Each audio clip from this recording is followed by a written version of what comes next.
नमस्कार, स्वागत है आपका हमारी खास पेशकश गोवर्धन पूजा में। आपके साथ मैं हूं नितिशा बंसल। पूरे देश में दिवाली के दूसरे दिन आज का त्योहार बड़े ही धूमधाम से मनाया जा रहा है। द्वापर युग से चली आ रही इस प्रथा के बारे में विस्तार से बताने के लिए हमारे साथ स्टूडियो में मौजूद हैं आचार्य पंडित वैभवनाथ शर्मा जी। आचार्य जी, आपका हार्दिक स्वागत है। जय श्री कृष्ण। तो आचार्य जी, आज आपको अब बताएंगे कि किस तरह की पूजा अर्चना आज करनी चाहिए, इसके विधि के बारे में भी बताएंगे और साथ ही साथ आज के दिन की महत्ता के बारे में भी आचार्य जी से हम बातचीत करेंगे। हम आपको कुछ प्रमुख शहरों के हाल भी बताएंगे। तो चलिए शुरू करते हैं हमारे खास पेशकश गोवर्धन पूजा।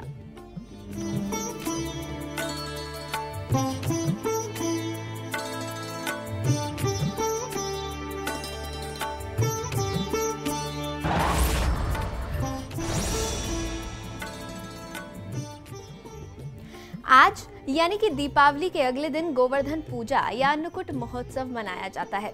गोवर्धन पूजा के दिन महिलाएं शुभ मुहूर्त में घर आंगन में गोबर के गोवर्धन बनाकर कृष्ण सहित उनकी पूजा करती हैं। तो चलिए जान लेते हैं आखिर क्यों आज का दिन महत्वपूर्ण है।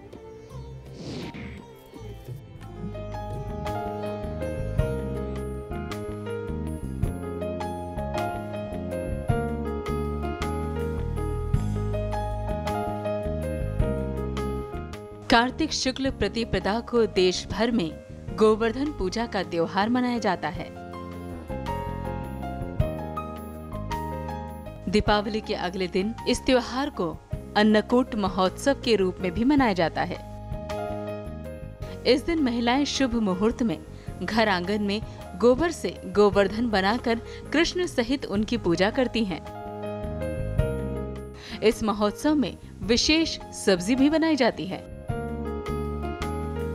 और 56 प्रकार के भोग तैयार कर भगवान को भोग लगाया जाता है। भगवान को भोग लगाने के बाद ब्राह्मण को भोजन कराकर सामूहिक रूप से प्रसाद का वितरण किया जाता है। माना जाता है कि इस प्रसाद को ग्रहण करने वाले को अन्न हानि से नहीं जूझना पड़ता और श्री कृष्ण की विशेष कृपा उसे हमेशा प्राप्त होती रहती है। प्रोग्रामिंग डेस्क, समाचार प्लस।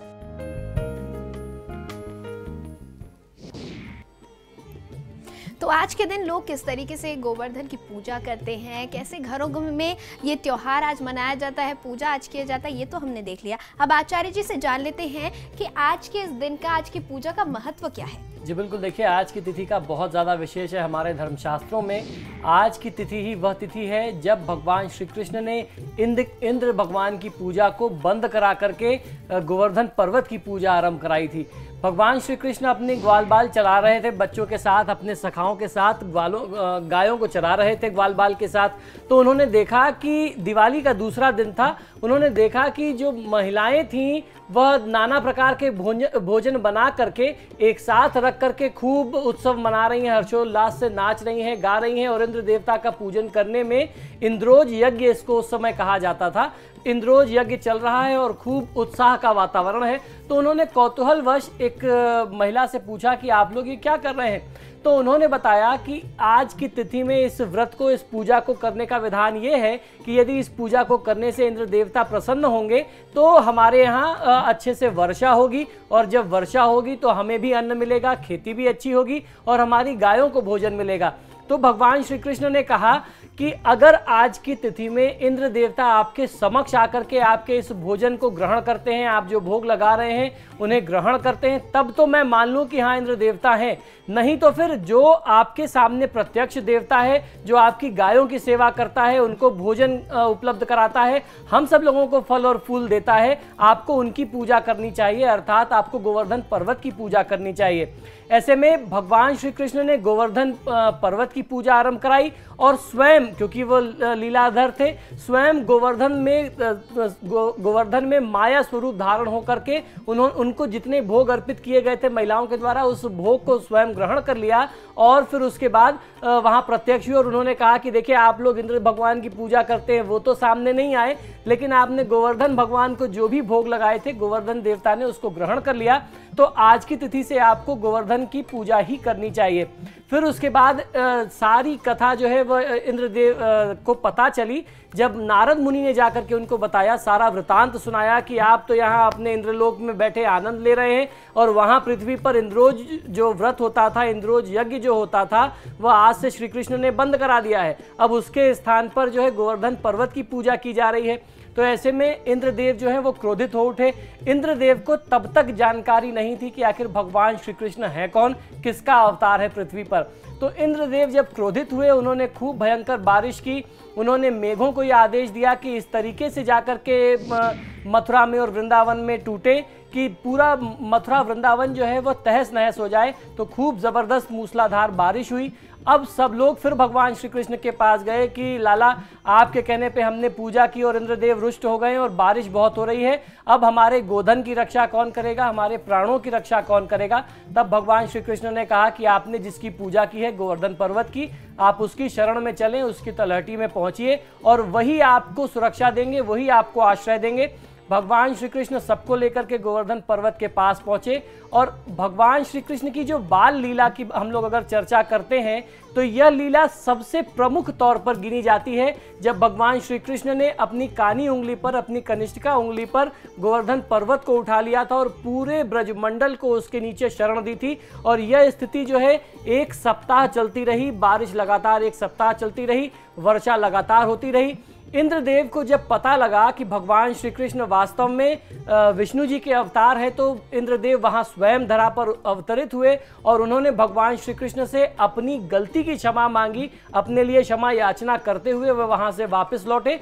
तब से गोवर्धन पर्वत की इस पूजा का विधान हमारे शास्त्रों में चला आया है। आज की तिथि में सब लोग अपनी गायों को, जिन जिन के पास आज भी गायें हैं, वो अपनी गौओं को साफ करते हैं, स्नान करा करके उनका श्रृंगार करते हैं, उन्हें सजाते हैं, उनके मस्तक पर स्वस्तिक ओम इत्यादि के चिन्ह अंकित किए जाते हैं, उनकी पूजा की जाती है और नाना प्रकार के भोग बनाए जाते हैं। जिस तरीके से पैकेज में हमने सुना कि तरह तरह की सब्जियां होती हैं, नाना प्रकार के मिष्ठान होते हैं, जितने भी तरीके के मीठे या नमकीन भोजन बन सकते हो, उपलब्ध हो सकते हो, वह घर में बना करके गोवर्धन स्वरूपी भगवान श्री कृष्ण को भोग लगाया जाता है। देखिए, गोवर्धन पर्वत की बात कहें चाहे वो स्वरूप की बात करें, मूलतः उसकी जड़ में भगवान श्री कृष्ण ही है। तो ये कृष्ण साधना का पर्व है।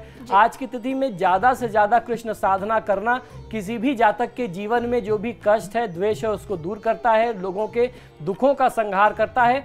और अगर इसके मूल में आप जाएं तो आप ये समझ सकते हैं कि भगवान श्री कृष्ण जो हैं वह श्री विष्णु जी के ही अवतार थे।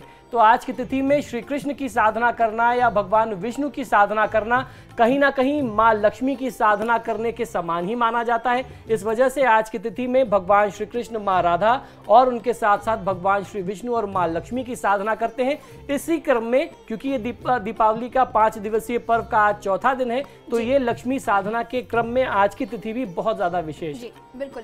आचार्य जी, इस वक्त हमारे साथ हमारे सहयोगी देहरादून से जुड़ चुके हैं पंकज, उनसे भी हम बातचीत कर लेते हैं। पंकज, काफी ठंड इस वक्त उत्तराखंड में शुरू हो चुकी है और आज चौथा दिन है इस 5 दिवसीय पर्व का। कल भैया दूज है। कितनी रौनक इस वक्त शहर में नजर आ रही है? क्या कुछ तैयारियां लोगों की तरफ से की जा रही है? देखिए, बहुत अगर कहा जाए तो हालांकि गोवर्धन पूजा की अगर बात करें तो पहाड़ पे हालांकि इसका ज्यादा महत्व नहीं माना जाता है, लेकिन फिर भी देहरादून, उधम सिंह नगर, हरिद्वार के कई इलाकों में इसके काफी महत्व माना जाता है और वहां पर जो गाय की जो पूजा है वो लगातार की जाती है, उनकी सेवा की जाती है, जिससे धन धान्य बना रहे, उनका आशीर्वाद बना रहे। और सबसे बड़ी बात है कि कल जो असली पर्व है वो भाइयों और बहनों का जो प्यार बना रहना चाहिए, वो उसको लेकर भैया दूज का जो त्योहार है वो कल होगा। इसको लेकर अगर कहा कहा जाए तो पूरी तरीके से तैयारी हो चुकी है, और अगर कहा जाए तो जो बहनें हैं वो पूरी तरीके से तैयार हैं। और सबसे बड़ी बात होती है कि इस भैया दूज में जो भाई जो है वो अपनी बहनों के जब घर जाते हैं तो जो तमाम जो इसके रीति रिवाज है इसको पूरा किया जाता है। तो कुल मिलाकर अगर देखा जाए तो ये जो पूरे के पूरा जो ये आयोजन है ये अपने आप में बेहद महत्वपूर्ण है। और हिंदू माइथोलॉजी की अगर बात करें, हिंदू रीति रिवाज की अगर बात करें तो ये 5 दिन बेहद महत्वपूर्ण होते हैं। जब दीपावली से ही है, छोटी दीपावली से शुरू होता है और उसके बाद ये तमाम जितने दिन रहते हैं भैया दूज तक ये पूरा का पूरा पर्व पूरा हर्षोल्लास के साथ मनाया जाता है। जी जी बिल्कुल पंकज, आप हमारे साथ बने रहे। आचार्य जी से फिलहाल हम जानना चाहेंगे कि आज गोवर्धन की पूजा सुबह के वक्त में की जा चुकी है, लेकिन आज की रात में क्या कुछ पूजा अर्चना जो है भक्त कर सकते हैं? जी बिल्कुल, देखिए आज की तिथि अभी समाप्त नहीं हुई है। रात्रि में रात्रि काल साधना का बहुत ही महत्व है। आज की तिथि में आप चाहे भगवान श्री कृष्ण की साधना करें या कोई व्यक्ति माँ लक्ष्मी की साधना करता है, दोनों साधना ही समान रूप से कारगर है। तो आज का दिन बहुत ही विशेष है जब आप आज की रात्रि में भगवान श्री कृष्ण की साधना कर सकते हैं। श्री कृष्ण की साधना करने के लिए बहुत सारे सरल मंत्र हमारे संस्कारों में हम लोगों को प्राप्त होते हैं। वह आप अपने सामर्थ्य अनुसार, अपनी योग्यता अनुसार जो भी मंत्र आपके लिए उच्चारण करने में आसान हो, सरल हो, आप उसको चुन सकते हैं। ओम क्लीं कृष्णाय नमः मंत्र का जाप करना आज की तिथि में बहुत विशेष लाभकारी होता है। भगवान कृष्ण का ये मूल मंत्र या बीज मंत्र आप मान सकते हैं। श्री कृष्णाय वासुदेवाय हरे परमात्मने प्रणतः क्लेश नाशाय गोविंदाय नमो नमः, इस मंत्र का जाप कर लेना भी बहुत ज्यादा लाभ देता है। जीवन में किसी भी प्रकार के कष्ट हो, दुख हो, संताप हो, उसको दूर करने में ये बहुत ज्यादा लाभकारी होता है। जी बिल्कुल। एक बार फिर हम रुक करेंगे देहरादून का और हम अपने सहयोगी पंकज से बातचीत करेंगे। पंकज, भैया दूज का जो त्योहार है काफ़ी धूमधाम से मनाया जाता है। सभी भाई बहन साल भर इंतज़ार करते हैं इस त्योहार का, दीपावली का, और उसके बाद में ये भैया दूज का त्योहार आता है। तो ऐसे में क्या उत्तराखंड की कोई विशेष परंपरा है जो इसके साथ जुड़ी हुई हो?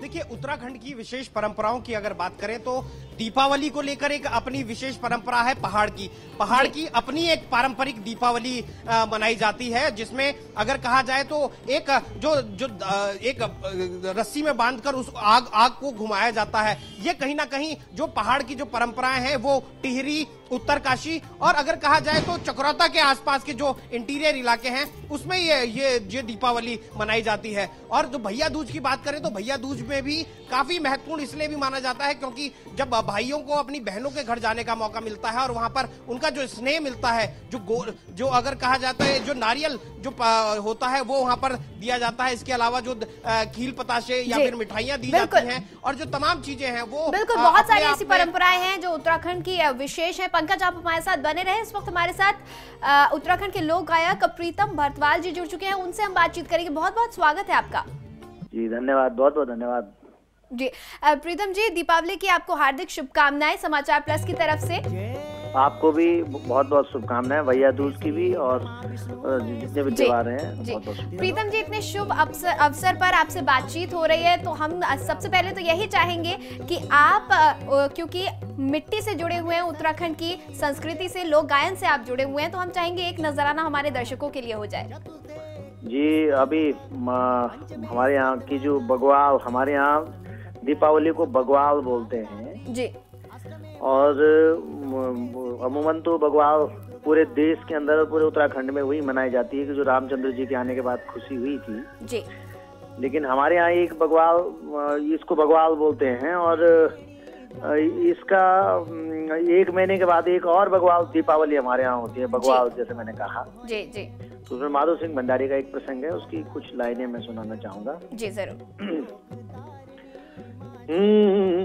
बारगेनी बगवाली माधो सिंगा, सोलगेनी सराद माधो सिंगा, मेरो माधुनी आयो माधो सिंगा, दाल दली रेगे माधो सिंगा, चौल छड़िया रेनी माधो सिंगा, चौल छड़िया रेनी माधो सिंगा, तेरी रानी बोरानी माधो सिंगा तुए देख दीरेगी माधो सिंगा सभी माधु घर ये नी माधो सिंगा मेरू माधो नी आयो माधो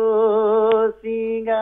जो माधो सिंह भंडारी एक पहाड़ के बहुत बड़े वीर भड़ हुए हैं जी। और जब वो इस दीपावली को घर नहीं आ सके तो उनकी माताजी को, उनके परिवार को, उनके गांव वालों को, माधो सिंह भंडारी पहाड़ के बहुत बड़े वीर के रूप में जाने जाते हैं। उनको लगा कि वो कहीं जो जहां युद्ध में जा रखे हैं वो संभवतः वहां उनको दुश्मनों ने अपहृत न कर दिया हो, बंधक न बना दिया हो, और यहाँ जितनी भी वस्तुएं दीपावली की थी पहाड़ में वो सब दाल चावल जो यहाँ के हमारे पहाड़ी पकवान बनते हैं वो सब सामान धरा का धरा रहा। और जब माधो सिंह भंडारी 1 माह के बाद उस युद्ध को जीत करके वापस आए तो पहाड़ ने वो दिवाली भी मनाई, और उसी दिवाली का जो हमारे यहाँ लोक गीत बन गया उसको मैंने आपके सामने प्रस्तुत किया। जी जी बिल्कुल। प्रीतम जी, एक और परंपरा जो उत्तराखंड की होती है, हमारे पहाड़ों की होती है, वो ये है कि आग का एक गोला रस्सी में बांधकर घुमाया जाता है हवा में। बिल्कुल बिल्कुल। तो हम ये जानना चाहेंगे कि ये परंपरा कहाँ से शुरू हुई है और इसका क्या महत्व है? भैलो बगवाली इसको बोलते हैं। भैलो बगवाली हमारे यहाँ जैसे भैलो का इसको भैला बोलते हैं मूल रूप से इसको जी। तो ये भैलो का मतलब है भैलो बगवाली। तो बगवाली जो शब्द है, बगवाली का मतलब होता है रिद्धि सिद्धि सुख समृद्धि और जय वृद्धि अन्न वृद्धि का जो प्रतीक होता है वो शब्द बगवाल से बना हुआ है। बगवाल जी, बगवाल से बगवाली हुआ। तो जो ये प्रकाश पर्व से इसको जोड़ करके देखा गया है कि आदि समय में, जब बहुत पहले के समय में, जब उस जमाने में पटाखे फुलझड़ियां तो होती नहीं थी, लेकिन उस समय जो घास के सूले बोलते हैं उनको जलाया जाता था। तो भैलो उसको मतलब भैलो बगवाली रख्या जगवाली, मतलब वो सीमाओं की सुरक्षा को लेकर के भी था उस समय ये शब्द। तो वो और प्रकाश पर्व से जोड़ करके भी था कि इससे जो है अमावस्या की रात पूरी जगमगा उठे पूरी रात, इससे लेकर के था। और ये जो हमारे यहाँ भैला पूजने की एक विशेष बात है कि भैला को जब पूजा जाता है उस लकड़ियों का एक गट्ठा बनता है जी। और उस गट्ठे को बिल्कुल एक बेल होती है, जंगल की बेल, जिससे वो बांधा जाता है। वो जलने का असर होता नहीं है उसमें और बेल जलती नहीं है, और उसको घुमाते हैं। तो उस बेला को पूजते वक्त हमारे यहाँ इष्ट देवी देवताओं का पंचनाम देवता और मन्नाण के ऊपर सारे गांव वाले एकत्रित होकर के फिर उस रिद्धि सिद्धि अन्न वृद्धि के लिए उस बेले को खेलने के लिए मन्नाण में, और जो हमारे खेत खलिहान खेत होते थे जहाँ पर हमारे अन्न उपजते थे वहां पर ले जाकर के उसको, तो तब से परंपरा अनवरत है। प्रीतम जी, क्या इस भैलू के वक्त के लिए भी हमारे लोकगीतों में कोई ऐसा अंश है जो आप हमें सुनाना चाहेंगे? जी, वो भैलो बागवाड़ी रख्या जगवाड़ी, भैलो बागवाड़ी रख्या जगवाड़ी, राजी खुशी रोला, भैलो बागवाड़ी रख्या जगवाड़ी, अन्न वृद्धि होली, जय वृद्धि होली, श्री वृद्धि होली, भैलो बागवाड़ी रख्या जगवाड़ी, भैलो बागवाड़ी रख्या जगवाड़ी। ये गीत अमूमन गाए जाते हैं उस दौरान। जी प्रीतम जी, आप हमारे साथ बने रहें। फिलहाल हम रुक करेंगे जयपुर का, जहां से हमारे सहयोगी सचिन शर्मा सीधा हमारे साथ जुड़े हुए हैं। उनसे हम बातचीत कर लेते हैं। सचिन, लगातार जो तस्वीरें हम पिछले 4 दिनों से देखते आ रहे हैं जयपुर की, बहुत ही खूबसूरत नज़ारा देखने को मिल रहा है। बहुत जोर शोर से यहाँ पर उत्सव चल रहा है। आज क्या कुछ खास है जयपुर में? देखिए नितिशा, मैं आपको बता दूं कि जयपुर की जो रोशनी है वो विश्व प्रसिद्ध है, भारत में बहुत मानी जाती है। कल दीपावली का पर्व मनाया गया था।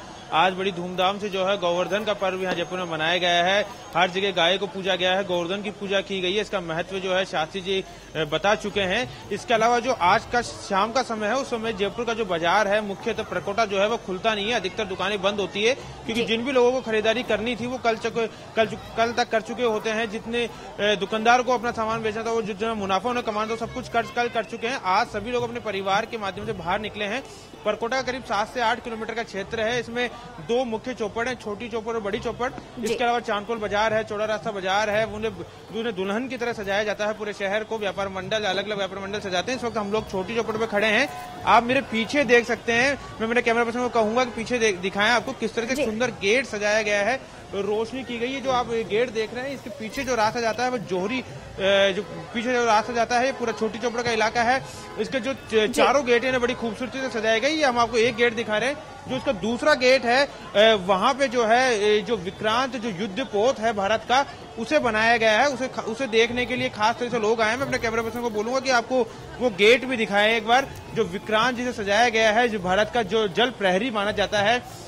इसे देखने के लिए खास तरह से इस बार भीड़ लगी है। ये आकर्षण का केंद्र है। चांदपोल व्यापार मंडल की तरफ से इस गेट को डिजाइन किया गया है। एक तरफ रोशनी ज्यादा है तो दूसरी तरफ जो है दिखाया गया है, हमारी ताकत को दर्शाया गया है। जयपुर एक ऐसा शहर है जो कि अपने आप में गंगा जमुना सरस्वती को देखने आता है।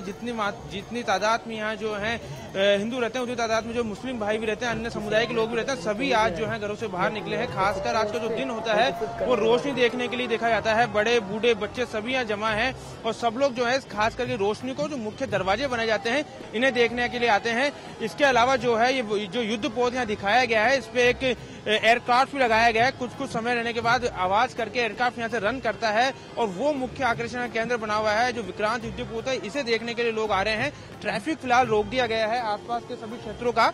यहाँ जो है आपको पैदल ही चलना पड़ेगा। 3-4 किलोमीटर के दायरे में रोशनी की तरह, पूरी दुल्हन की तरह इस परकोटे को सजाया गया है, जयपुर को सजाया गया है। तो यहाँ आपको पैदल ही यात्रा करनी पड़ती है। जो वाहन है आपके वो बाहर ही रोक दिए गए हैं। इसके अलावा जो है लोग आज सिर्फ रोशनी देखने के लिए बाहर निकले हैं। सुबह उन्होंने गोवर्धन का पर्व मनाया है। कल फिर से एक बार पूरा बाजार खुलेगा क्योंकि कल भैया दूज का पर्व है।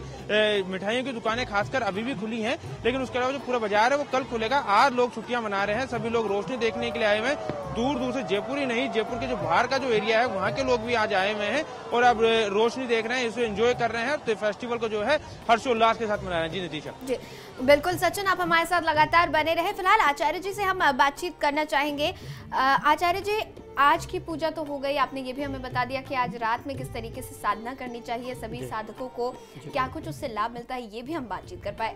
अब बारी आती है कल के पर्व की, जो कि बहुत बड़ा पर्व है। पूरे भारतवर्ष में बहुत ही ज्यादा हर्षोल्लास के साथ मनाया जाता है भैया दूज का ये पर्व। तो कल की जो पूजा है उसके लिए क्या शुभ मुहूर्त है? देखिए, कल की पूजा के लिए सबसे पहले तो बात ये आती है कि किस तरीके से तैयारी करनी है। हर क्षेत्र में इस पूजा का अलग अलग विधि विधान होता है। उत्तर भारत में जो सबसे ज़्यादा महत्वपूर्ण है वो ये है कि गाय के शुद्ध गोबर से पूरा घर के आंगन में या किसी एक ऐसी कॉमन सी जगह पे, किसी एक आम सी जगह पर महिलाएं, लड़कियां, बहनें जो हैं वो मिलकर के पूरा वो चौक पूरती हैं और उसके साथ साथ फिर सारी औरतें मिलकर के वहाँ बैठती हैं। औरतें और बहनें अपने भाइयों के लिए वहाँ पे गुधना कूटा जाता है, अर्थात दाना कूटा जाता है और वो जो कूटा हुआ दाना होता है वही फिर भाइयों को खिलाया जाता है और उसके साथ साथ चना घुटाते हैं। जहाँ तक आपने बात कही कि कल कौन सा मुहूर्त है, तो कल दोपहर का समय इसके लिए सबसे ज़्यादा उपयुक्त है। बहुत सुबह यानी 10 बजे के पहले या दिन में 3 बजे के बाद चना घुटाने का समय कोई बहुत अच्छा नहीं है, तो दोपहर में कर लेना चाहिए। 10 से 3 के बीच में यदि करते हैं तो लाभ मिलता है। जी बिल्कुल, आचार्य जी ने मुहूर्त हमें बता दिया है। दोपहर के वक्त अगर टीका किया जाता है, भाई बहन इस त्योहार को मनाते हैं तो बहुत शुभ रहेगा। फिलहाल एक बार फिर हम रुक करेंगे जयपुर का, जहां से सचिन हमारे साथ जुड़े हुए हैं। सचिन, जयपुर में जो रोशनी है, बेहद सुंदर तरीके से रोशनी का इस्तेमाल किया गया है। पूरे शहर को बहुत सुंदर तरीके से सजा दिया गया है। हम चाहेंगे कि एक बार हमारे दर्शकों के लिए आप ये तस्वीरें दिखाएं ताकि घर बैठे दर्शक जयपुर की सैर कर पाए। बिल्कुल, मैं अपने कैमरा पर्सन से कहूंगा कि वो रोशनी की तस्वीरें जो आपको दिखाएं, मैं इसके बीच में से बिल्कुल हट जाता हूं और पूरे देश में जो हमारा चैनल दिखाई दे रहा है, राजस्थान से ही जो यूपी उत्तराखंड के लोग हमारे दर्शक हैं वो देख सकें कि जयपुर की रोशनी किस तरह से है, किस तरह से सुंदर तरीके से गेट को सजाया गया है। और इसके लिए जो है बिजली विभाग ने भी स्पेशल तैयारी की थी। जो विद्युत कर्मचारी और अधिकारी, उनकी छुट्टियां निरस्त कर दी गई थी और जो है अलग से जो बिजली खर्च था उसे पूरा दिखाया गया है। अतिरिक्त बिजली की व्यवस्था की गई है। आप देख सकते हैं मेरे सामने जो ये गेट है, जो दरवाजा है, इसे पूरी रोशनी की तरह सजाया गया है। ये छोटी चौपड़ है।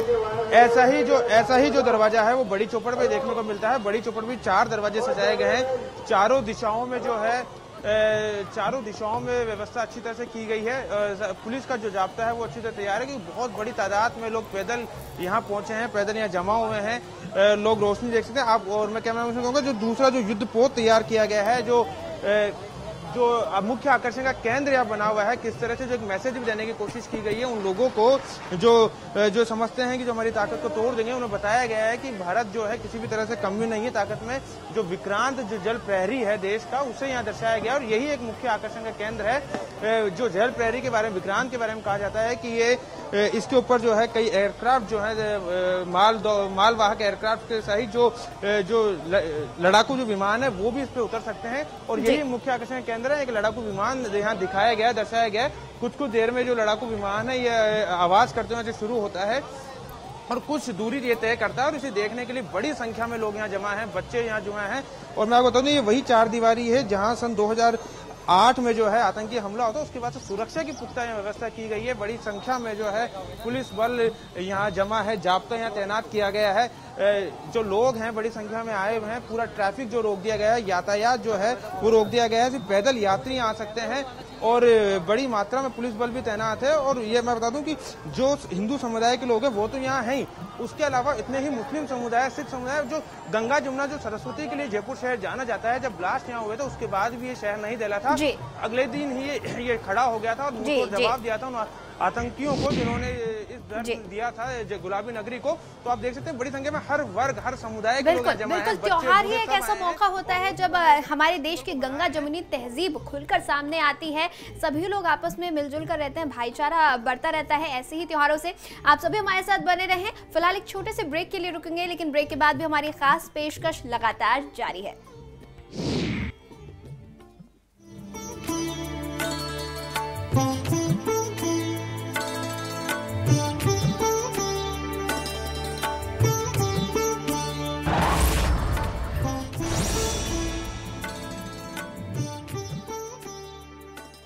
ब्रेक के बाद आप सभी का एक बार फिर स्वागत है। हमारी ये खास पेशकश लगातार जारी है। गोवर्धन पूजा आज के दिन मनाई गई है और तमाम हमारे सहयोगी इस वक्त हमारे साथ जुड़े हुए हैं। लखनऊ से हमारे साथ अभिषेक जुड़े हुए हैं, देहरादून से हमारे साथ पंकज हैं, जयपुर से सचिन हमारे साथ जुड़े हुए हैं और स्टूडियो में हमारे साथ आचार्य पंडित वैभवनाथ शर्मा जी भी जुड़े हुए हैं। इसके साथ ही साथ हमारे साथ उत्तराखंड के लोक गायक प्रीतम भरद्वाज जी जुड़े हुए हैं। एक बार फिर हम प्रीतम जी से बातचीत करेंगे। प्रीतम जी, अब से 1 महीने बाद जिसको एक और पर्व आता है, जिसको कि उत्तर भारत में यूपी की अगर बात करें तो उत्तर प्रदेश में उसे देव दीपावली कहा जाता है, गढ़वाल में उसे एकास दिवाली कहा जाता है और कुमाऊं में बूढ़ी दिवाली कहा जाता है। इसको लेकर क्या लोकमत जुड़ा हुआ है? एकास को लेकर के कई सारे मत हैं, क्योंकि ये हमारे ये लोक त्योहार हैं जी। एकास का मतलब हमारे यहाँ ये भी है कि एक बार कोई ऐसा एक वीर भड़ हुआ है जिसकी इंतजार में इस दिवाली को मनाया गया। और इगास का मतलब ग्रास है, वो खाने वाला ग्रास जी। जिसने जब वो घर आया तो उसके लिए पूरे गांव के लोग, पूरे पट्टी के लोग, पूरे क्षेत्र के लोग एकत्रित थे और उसने बहुत सारे भोजन का उसने एक ही घास बनाया। इगास उसको पहाड़ी भाषा में इगास बोलते हैं जी। और वो तब से ये, और उसके आने के बाद, क्योंकि दिवाली के तुरंत बाद आया था, तो उसके बाद जो है ये इगास भगवान हमारे यहाँ शुरू हो गई है। इगास का कहीं कहीं हमारे यहाँ ये भी है मत कि लोक जागरों में और लोक मतों में ये बात आती है कि इगास दीपावली के बाद जो है, जो रिद्धि सिद्धि सुख समृद्धि की कामना की गई थी, उसको उसके लिए प्रचलित रूप में फिर ये भगवती एक इगास भी मनाई जाती है। और एक खास बात ये है हमारे यहाँ, आप पूरे पहाड़ के अंदर, पूरे पहाड़ में राम जी के कहीं मंदिर नहीं मिलते। सिर्फ एक जगह, पौड़ी में एक जगह ऐसी है, कोई सतन सिंह, जहाँ सीता जी का जिक्र मिलता है। हमारे यहाँ भगवान कृष्ण को नाग के रूप में मानते हैं जी। और कृष्ण का नाग जो यहाँ पर हमारा सीम नागरजा है, वो ये ऐसा माना जाता है कि जो कालिया नाग था वो उत्तराखंड में आकर के उसको भगवान कृष्ण ने भेजा था। और यहाँ आकर के हमारी लोक जागरण, लोक कथाओं में ये मान्यता है कि यहाँ पर कृष्ण को नाग के रूप में माना जाता है। तो इगास के दिन भी हमारे यहाँ नाग देवता के जागर लगते हैं। और आप कहो तो मैं उसकी 1-2 लाइनें आपको बिल्कुल बिल्कुल प्रीतम जी उसको इस तरह से गाते हैं जी। जे प्रभात की बेला फूल पाती, सांझ की बेला त्युवाती, खोलिका गणेश मौरिका नारायण, भूमिका भूम्याल पंचनाम देवतो, तुम्हारा चरणों मा चढ़ो दो। इगास की बाती तुम्हारा चरणों में चरणों धन्य धन्य नारायण लो प्रभु तुम्हारो रे नामा ये भगवान तुम्हारा नौले की मेरा प्रभु दुख दो दुरंत ये भगवान दुख दो दुरंत मेरा प्रभु पाप दो मोचनते ये भगवान दादा वाला प्रभु भगवान श्याम के डालियों में ये मेरा प्रभु तुम वेला देव भगवान तल बला श्याम। तो ये इस तरह के भी अगर हमारे यहाँ गाए जाते हैं तो ये कहीं ना कहीं भगवान श्री कृष्ण का मेल और गास की देवी वो जो ये की गास जो बहुत सारे अनाज का बना देता था, ये उस लोक परंपरा से भी जुड़ी हुई। जी जी बिल्कुल प्रीतम जी, जो मिठास लोक गीतों में होती है वो और कहीं नहीं मिल सकती, जो सुकून होता है और जितना हम अपनी परंपराओं से जुड़ते हैं इन लोक गीतों के माध्यम से, उससे ज्यादा किसी से भी नहीं जुड़ सकते। और ये लोकगीत लोक गायन ही हैं जो अब तक हमारी संस्कृति को बचाए हुए हैं। बहरहाल आप हमारे साथ लगातार बने रहें। फिलहाल हमारे साथ लखनऊ से अभिषेक जुड़े हुए हैं, हम सीधा रुख करेंगे लखनऊ का और उनसे हम बातचीत करेंगे। अभिषेक, आप इस वक्त मंदिर में मौजूद हैं, हम जानना चाहेंगे कि आज के दिन लखनऊ के मंदिरों में किस तरीके से पूजा अर्चना की गई है।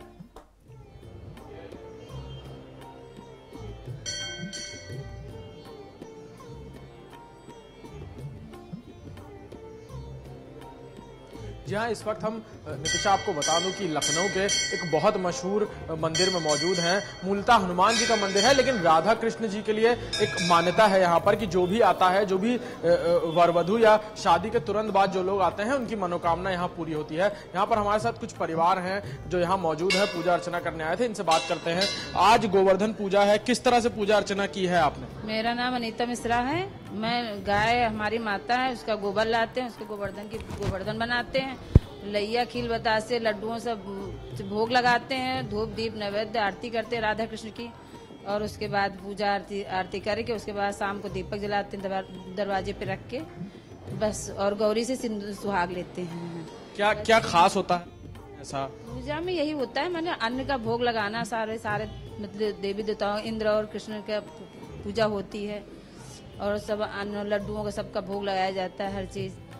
और बस वही गोवर्धन के दीप जला के बाहर रख देते हम लोग। ये हमारे साथ थी जो बता रही थी कि किस तरह से पूरी गोवर्धन पूजा किस तरह से की जाती है, कैसे गाय के गोबर से गोवर्धन पर्वत बनाया जाता है और फिर उस पे किस तरह से ये पूजा पूरी तरह से की जाती है, क्या प्रसाद में होता है, ये सारी बातें। और भी कई सारे लोग यहाँ पर मौजूद हैं, उनसे बात करेंगे, पूछेंगे कि किस तरह से गोवर्धन पूजा।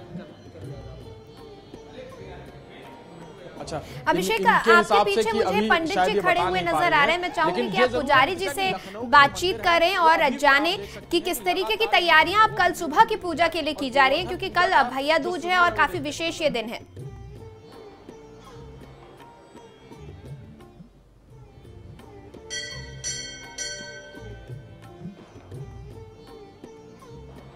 जी हाँ बिल्कुल नितिशा, आइए पंडित जी हमारे साथ हैं, उनसे बात करते हैं कि कल भैया दूज है। पंडित जी, किस तरह से पूजा की जाएगी, किस तरह से आराधना होगी, और आज गोवर्धन पूजा थी, किस तरह से पूरी पूजा की? जी, गोवर्धन पूजा श्री कृष्ण जी ने शुरुआत की थी गोकुल में। उन्होंने किसी की जो है मर्यादा को बनाए रखने के लिए और किसी के अभिमान को तोड़ने के लिए इसका जो है प्रारंभ किया था, और इससे उन्होंने प्रकृति से प्रेम करने का जो है संदेश दिया था। कल जो भैया दूज है वो किस तरह से मनाया जाएगा और मंदिरों में किस तरह से लोग आते हैं और क्या पूरी विधि रहेगी, विधि विधान क्या रहेगा? जी, भैया दूज बहनें बनाती हैं अपने भाइयों के लिए, उनकी लंबी उम्र और स्वास्थ्य के लिए, और मंदिरों में इसका कोई खास महत्व नहीं माना जाता है, लेकिन लोग लगातार आते हैं यहाँ पे दर्शन करने के लिए। जी बिल्कुल बिल्कुल अभिषेक, जिन्होंने बताया कि क्या महत्व भाई बहन के लिए है, ये भी हमने बातचीत कर ली। और इस वक्त हमारे साथ एक दर्शक जुड़े हुए हैं, राहुल हमारे साथ जुड़े हुए हैं, जो कि स्टूडियो में हमारे साथ आचार्य पंडित वैभव नाथ जी हैं, उनसे कुछ जानना चाहते हैं। जी राहुल जी, अपना प्रश्न करें। हाँ पंडित जी प्रणाम। जी नमस्कार, बताइए। हाँ, मैं आपका काफी समय से ये कार्यक्रम देख रहा हूँ, 2-3 दिनों से जी। और आपसे जो भी हमें ज्ञानवर्धन मिला वो बहुत अतुलनीय है भविष्य में हमारे लिए। धन्यवाद। और बहुत अच्छे से आपने सब कुछ इसमें रेखांकित किया है, दीपावली का पूजनोत्सव, लक्ष्मी पूजा वगैरह सब कुछ। एक जहन में 2-3 दिन से सवाल आ रहा था, मैं लगातार आपको सुबह से लेकर शाम तक मैं वॉच कर रहा हूँ, देख रहा हूँ। सवाल ये आ रहा था कि दीपावली तब मनाई जाती है कि जब राम लौटे थे अयोध्या। जी बिल्कुल। तो वो रामायण काल हो गया। जी बिल्कुल। और इस मुद्दे पे हमारी कई लोगों से बातचीत भी हुई और उसके ठीक अगले दिन गोवर्धन पूजा हो गई। जी। तो ये गोवर्धन पूजा कृष्ण जी से रिलेटेड हो गई है। जी। तो ये हो गई है आपके महाभारत काल की। जी बिल्कुल। तो ये ऐसा संयोग कैसा है कि दीपावली के ठीक अगले दिन गोवर्धन पूजा हो रही है, जबकि दोनों अलग अलग काल की बातें हैं? जी बिल्कुल, देखिए अलग अलग काल की बातें हैं। बहुत सारे आपके मन में तो यहीं तक कौतूहल आया, लोगों ने ऐसा भी पूछ लिया कि दीपावली जब भगवान श्री राम आए तो मनाई जाती है, तो उस पे माँ लक्ष्मी की पूजा क्यों करते हैं। ये आम व्यक्ति के प्रश्न हैं जो आम व्यक्ति के मन में हमेशा कौतूहल उत्पन्न होता रहता है। देखिए हमारे यहाँ जिसे चतुर्मास कहते हैं, ये 4 महीने जो हैं वो बहुत ज़्यादा साधना के लिए विशेष माने जाते हैं हमारे हिंदू धर्म में, सनातन परंपरा में। तो ये जो 4 महीने हैं, इन 4 महीनों में आपने देखा होगा कि जितने भी विशेष पर्व हैं हमारी सभ्यता के, वो इसमें ही आते हैं, इनमें ही आते हैं। इन 4 महीनों में पूजा पाठ ज़्यादा से ज़्यादा होती है। कोई भी शुभ कार्य, कोई भी मांगलिक कार्य जैसे विवाह आदि इत्यादि का प्रयोजन नहीं किया जाता। तो काल जरूर अलग होते हैं, लेकिन क्योंकि ये पक्ष और महीने का महात्मा है, इसमें भगवान विष्णु जो है वह अपनी योग निद्रा में जाते हैं, वो अपनी योग साधना में पाताल लोक में जाते हैं। तो इस कारण से उनके, और आपने जो बात कही, आप स्वयं उस बात को अगर ध्यान से देखेंगे तो आपको समझ में आएगा, चाहे वो भगवान श्री कृष्ण हो या भगवान श्री राम हो, वो अवतार है एक ही देवता के। तो क्योंकि ये उनका बहुत ही प्रिय काल है, उनको बहुत ज्यादा प्रिय है ये कार्तिक मास। तो इस मास में आप किसी भी स्वरूप में आप भगवान श्री विष्णु की आराधना करें, श्री राम की आराधना करें, श्री कृष्ण की साधना करें, आपकी अपनी साधना पूर्ण होती है। देखिए हम लोग, हमारी परंपरा में इस मृत्यु लोक में आप चाहे वास्तु की बात कर लें या ज्योतिष की बात कर लें, हम अपने लिए जो साधना या जो भगवान की पूजा पाठ करते हैं, उसके पीछे का मूल उद्देश्य क्या है? उसके पीछे का मूल उद्देश्य है जो हमारे 4 पुरुषार्थ बताए गए हैं हमारे संस्कारों में, उसकी सिद्धि करना। वो 4 पुरुषार्थ कौन कौन से हैं? धर्म, अर्थ, काम और मोक्ष। हम जो कुछ भी पूजा पाठ करते हैं, जो कुछ भी व्रत और साधना करते हैं, दान पुण्य करते हैं, अपने ग्रहों को ठीक करते हैं, बस इसलिए कि हमारा जीवन बहुत अच्छे से बीत जाए और मृत्यु के उपरांत हमें जो है यमलोक में न जाना पड़े, हमें किसी भी प्रकार के कष्ट न झेलने पड़े, हमें जाना हो तो सीधे बैकुंठ धाम भगवान श्री विष्णु के चरणों में स्थान मिले। तो कुल मिलाकर के मनुष्य की साधना और मनुष्य के जीवन को सफल बनाने के लिए हमारे देवी देवताओं ने इन सारे व्रतों का और पर्वों का एक नियम रखा। इससे आप ये भी समझ सकते हैं कि एक बहुत दुर्लभ अवसर होता है जब आप अपने परिवार के साथ मिल सकते हैं, अपने इष्ट मित्र रिश्तेदारों के साथ अपनी शुभ ऊर्जा का आदान प्रदान करते हैं। इसी शुभ ऊर्जा से, शुभ कामनाओं से आप अपने आने वाले अच्छे समय की नींव रखते हैं, आप अपने अच्छे समय का निर्माण करते हैं। तो कुल मिलाकर के हमारे आपके कल्याण के लिए ही बनाया गया। अलग अलग काल की बात जरूर हो, क्योंकि ये महीना, ये पक्ष, ये वर्तमान समय बहुत ही शुभ होता है, देवता का बहुत प्रिय है। इस वजह से इसे आप संयोग ना समझें। ये देवी देवताओं ने बहुत नियम से, बहुत सोच करके, बहुत गंभीर अनुसंधान के बाद एक एक तिथि का महात्म्य बताया। अब जिस तरीके से आप देखिए कि कल, आज की तिथि के तत्काल बाद कल यम द्वितीया आ जाएगी।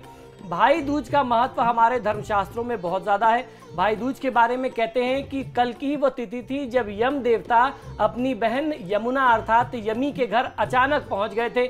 यमुना को शिकायत रहती थी अपने भैया से कि भैया आप हमारे घर कभी आते नहीं हैं, कभी आप हमारे घर आइए, मुझे भी आपके स्वागत सत्कार का अवसर मिले। जब यमदेव अचानक पहुंच गए तो बहन बहुत ज़्यादा खुश हुई, प्रसन्न हुई। उसने भैया का अपने सामर्थ्य के अनुसार आवभगत किया। भैया ने भी उनके यहाँ भोजन ग्रहण किया, उनको आशीर्वाद दिया और इतने प्रसन्न हुए उनके सत्कार से, यमुना के सत्कार से। तो उनसे पूछा कि बहन आज तुम कुछ, मैं बहुत प्रसन्न हूँ, आज तुम जो वर मांगना चाहती हो वो वर दे दो। तो यमुना ने आज भैया का मन देख करके कहा कि भैया अगर ऐसा है तो एक काम ये करो कि तुम ऐसा मुझे आज आशीर्वाद दे दो कि आज की तिथि में जो भी भाई अपनी बहन के घर जाता है और उसके यहाँ जाकर के अन्न ग्रहण करता है तो उसे फिर यमलोक न जाना पड़े। भैया थोड़े से चिंतित हो गए क्योंकि ये तो थोड़ा सा गंभीर काम था। इसकी जिम्मेदारी यमलोक जाने की सिर्फ भैया की तो है नहीं, सिर्फ उनका दारोमदार तो है नहीं, उसमें बाकी सारे देवताओं का भी निर्णय है। तो फिर बहन ने देखा कि भैया को शायद ये निर्णय लेने में कुछ कठिनाई हो रही है, तो उन्होंने एक और उसमें क्लॉज लगा दिया, एक नियम और लगा दिया कि अच्छा भैया अगर इतनी ज्यादा कठिनाई होती है तो एक आशीर्वाद ये दे दो कि आज की तिथि में जो भी भाई बहन मथुरा में विश्राम घाट में यमुना में डुबकी लगाएंगे, साथ में स्नान करेंगे और उसके बाद कुछ अन्न ग्रहण करेगा भाई बहन के हाथों, और भाई फिर अपनी बहन को आशीर्वाद देगा, कुछ उपहार देगा, कुछ उनको दान दक्षिणा अन्न वस्त्र देगा।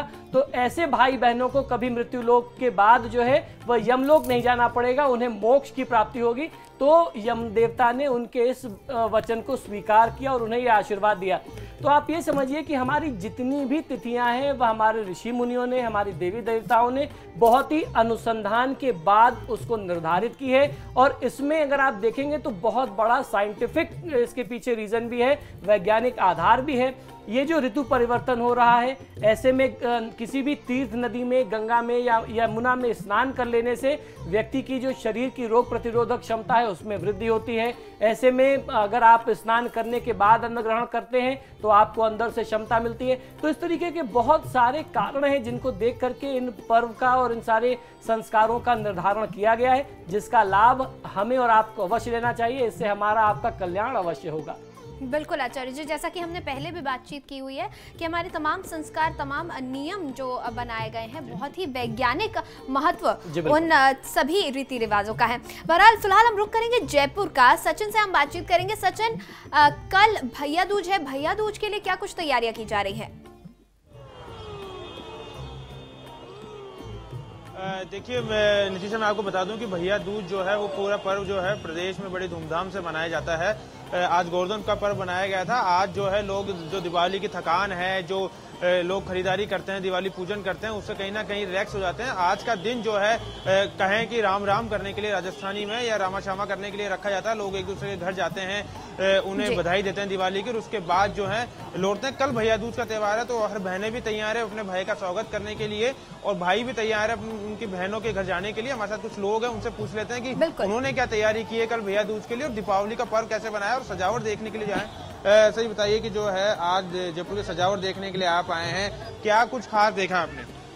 काफी कुछ देखा, अच्छी सजावट हुई हुई है जयपुर में। जैसे कि आपने देखा हर साल अच्छी सजावट होती है, चांदपोल बाजार है, अपने त्रिपलिया बाजार है, सब जगह अच्छी सजावट होती है। और जयपुर की सजावट तो वैसे भी पूरे विश्व में मशहूर है, आपको तो मालूम ही है। अच्छा, और इसके अलावा बताइए कल भैया दूज है, आपने क्या तैयारी कर रखी है? बहन के घर जाएंगे या बहन आएगी आपको तिलक लगाने? नहीं, बहन आएंगी और जाएंगे भी, और सब सेलिब्रेशन करेंगे मिलजुल कर। बिल्कुल, कुछ और लोग हैं, उनसे और पूछ लेते हैं। एक अंकल हमारे साथ। अंकल, ये बताइए कि आप जो है सजावट देखने के लिए आए जयपुर की, कैसी लग रही है सजावट? क्या सजावट बढ़िया लग रही है भाई, सबसे बेहतरीन लग रही है। कल की क्या तैयारी है भैया दूज को लेकर? अब कल के लिए तो पता नहीं कल की क्या तैयारी करोगे। या आप बताइए कि जो है भैया दूज को लेकर क्या तैयारी है, और बच्चों के साथ आप आए हैं, क्या कुछ देखते हैं? वो ये भाई एक दूसरे के घर जाना है भाई दूज पे, रक्षा मतलब तिलक इलक करना वरना वो ही होता रहता है, वही तैयारी रहेगी। और क्या है, और कल क्या ये रोशनी उतर जाएगी आज रात को 2 बजे के बाद में, तो जो भी देखना करना होता है वो आज ही होगा। मैम, आप बता दीजिए कि जो है आप बता दीजिए तैयारी जो है रोशनी देखने के लिए आप आए हैं, कैसे आपने पर्व बनाया, कल की क्या तैयारी भैया? कल से आज की तैयारी भी अच्छी है, ऐसी कोई पुलिस की सुविधा बहुत बढ़िया दी हुई है, हर जगह से सुविधा दी है, हमें कोई दिक्कत नहीं है, परेशानी नहीं है। अच्छा, एक बच्ची है, गुड़िया, ये बताओ कि जो है रोशनी कैसी लगी है, पटाखे कितने छोड़े हैं? हमने पटाखे बहुत छुड़ाए और हमको रोशनी बहुत बहुत अच्छी लगी, पिछली बार से बहुत ज्यादा अच्छी लगी। अंडी, बता दीजिए कल भैया दूज है, क्या तैयारी की अपने भाई के लिए, क्या कैसे मनाएंगे? उनको बढ़िया बढ़िया तरीके से खाना बना के खिलाएंगे और अच्छी तरह उसको घर में बुलाएंगे और घर वर सजाएंगे और अच्छी तरह मनाएंगे। अच्छा गुड़िया, तुम बताओ क्या क्या देखने आई हो, कैसा लग रहा है बाजार? अच्छा लगा। क्या क्या देखा है? बहुत सारी हेलीकॉप्टर, वो सबसे अच्छी बात क्या लगा? प्लेन लगी है। एक मुन्ना और बच्चा, एक आप बताइए कि क्या कुछ देखना है, कैसी रोशनी है, कैसा लगा? बहुत अच्छा लग रहा है, जयपुर का तैयारी बहुत अच्छा है और हम कलकत्ता से आए हुए हैं। यहाँ के रोशनी देख के बहुत अच्छा लग रहा है। All the best Jaipur. कुछ लोग और हैं। मैम आप बता दीजिए जयपुर की रोशनी कैसी लगी आपको? क्या क्या कुछ? फिलहाल तो हमने ज्यादा कुछ खास देखा नहीं है, यहीं आए हैं छोटे चौपड़ पे और अच्छा लग रहा है यहाँ देख करके, अच्छा लग रहा है एनवायरनमेंट यहाँ का। कल भैया दूज का त्योहार है, उसको लेके क्या कुछ तैयारी है? बहुत फर्स्ट क्लास तैयारी है। भैया लोग घर पे आने वाले हैं जो शादी हो चुकी है और देखते कल क्या होता है।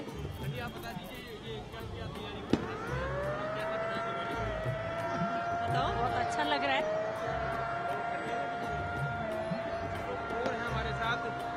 आप बता दीजिए कि रोशनी कैसी लगी जयपुर? बहुत अच्छा है, पहले से बहुत बेटर है। This is my first time. बिल्कुल तमाम लोग यहाँ पर नजर आ रहे हैं। भीड़ जमकर बड़ी चौपर में आज है। बड़ी चौपर, छोटी चौपर, सभी जगह लोग आज त्योहार का लुत्फ उठा रहे हैं। बहुत बहुत शुक्रिया आपका सचिन हमारे साथ जुड़ने के लिए। लखनऊ से अभिषेक और देहरादून से पंकज भी हमारे साथ जुड़े रहे। बहुत बहुत धन्यवाद आप तीनों का हमारा साथ देने के लिए। बहरहाल फिलहाल हमारे साथ आचार्य जी स्टूडियो में मौजूद हैं। आचार्य जी, आज गोवर्धन की पूजा सभी ने कर ली है, लेकिन कल भैया दूज की तैयारियां आज ही से की जा रही हैं, क्योंकि सभी भाई बहन उत्साहित होते हैं कल के त्योहार को मनाने के लिए। किन बातों का ख्याल जरूर रखा जाना चाहिए इस त्योहार के लिए? जी बिल्कुल, देखिए इस त्योहार के लिए सबसे ज़्यादा ध्यान रखने वाली बात यह है कि कल भाई को अपनी तरफ से बहन को किसी भी प्रकार से कष्ट देने से बचना चाहिए, और वही चीज़, वही भावना बहन को अपने भाई के लिए रखनी चाहिए।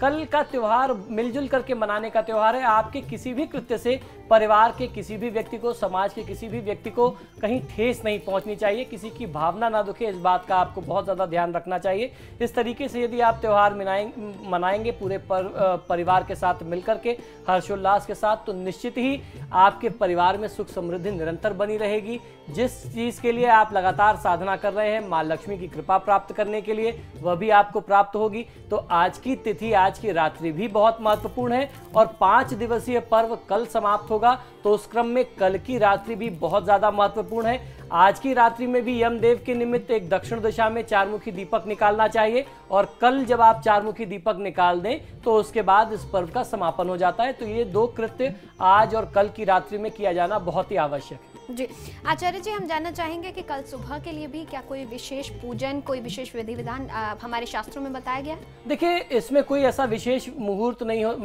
क्षमा करें, कोई विशेष विधि विधान नहीं होता। हर क्षेत्र का एक अपना विधि विधान होता है। तो आपके जो क्षेत्रीय परंपरा है, लोक परंपरा है, आपको उसके अनुसार पूजा करनी चाहिए। जिस तरीके से मैंने बताया कि दोपहर का समय टीका करने के लिए, मिठाई खिलाने के लिए, चना खिलाने के लिए बहुत उपयुक्त समय है, तो उस समय का लाभ लेना चाहिए। टीका करने का अर्थात तिलक करने का बहुत ज्यादा ध्यान रखना चाहिए, उसके लिए मुहूर्त आवश्यक है। और उसके अलावा पूजा पाठ की कोई बाध्यता नहीं होती, क्योंकि ये पर्व ऐसा है कि हर क्षेत्र में आप देखें, अगर हर 20 किलोमीटर पे परंपरा बदल जाती है, 25 किलोमीटर पे परंपरा बदल जाती है, तो हर क्षेत्र की, हर गांव की, हर स्थान की अपनी परंपरा है। आपको अपनी क्षेत्रीय परंपरा और मान्यता के अनुसार इस पर्व को, इस पूजा पाठ को मनाना चाहिए। जब आप तिलक करते हैं तो तिलक में बहुत ज्यादा ध्यान रखना होता है कि उस समय कोई भद्रा ना पड़ रही हो। तो कल का दिन जो है वो इस मामले में बहुत शुभ है। कल पूरे दिन जो है कोई भद्रा नहीं है, पूरे दिन मनाया जा सकता है, लेकिन उसमें 10 से 3 बजे का जो समय है वो बहुत ही विशेष शुभ समय है। बिल्कुल, तो 10 से 3 बजे का जो समय है वो विशेष महत्व रखता है, और कल के दिन भाई बहन दोनों को ही अपना प्यार बनाकर रखना होगा। अगर दिल में कोई गिले शिकवे हैं, या फिर भाई बहनों के बीच में जो अमूमन होता है, लड़ाई झगड़ा भी होता है, तो लेकिन वो कल के दिन नहीं करना है, ताकि त्योहार का ये दिन प्यार से गुजरे। शरारतें करने के लिए तो साल भर पड़ा है। आचार्य जी, आप हमारे स्टूडियो में आए, इसके लिए बहुत बहुत धन्यवाद आपका। हार्दिक शुभकामनाएं। और इसके साथ ही हमारी इस खास पेशकश में आज के लिए फिलहाल इतना ही। कल फिर हम आपसे मिलेंगे। फिलहाल दीजिए इजाजत।